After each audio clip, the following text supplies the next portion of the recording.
Mission शक्ति घर कलाकना बुलाइले दुर्बृत्त ताला भांगी चोरी करिनेले 7 लाख टंकार विभिन्न सामग्री। सिमुला ब्लॉक रो एभली घटना सामना को आसीछि।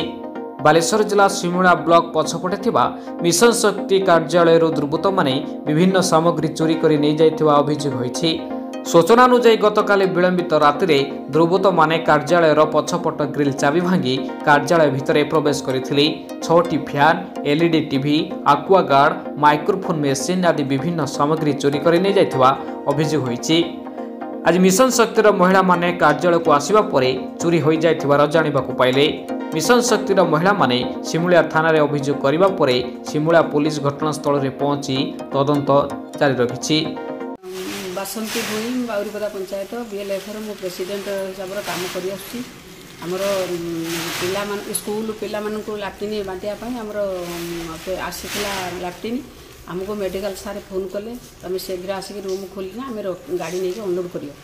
आम से आसिक आम सेक्रेटरी शकुंतला बेहरा चालमी गाँ पंचायत सी बीएलएफर सेक्रेटरी अच्छी सी आसी चाबी खोलिकी ये बसला सी गाड़ी माल काढ़ी ये सब माने टाल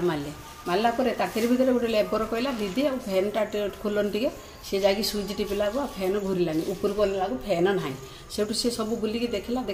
6टा फैन ना एलईडी टीवी ना माइक्रोफोन मेसीन गुड़ाक ना आमर आक्वागार्ड ना पछपट गेट कटा है चारपटला कटा है सीटी कि उपड़ा है से सब एसी मान फोन कला तापर मत भी प्रेसिडेंट को फोन कला मुझे आसिक उपस्थित है आम सब देखी देखिकी जाकि पुणी थाना आम एफआईआर देमु आमर आसते सारे भेरिफिकेशन करके 6-7 लाख टंकार जिनस जा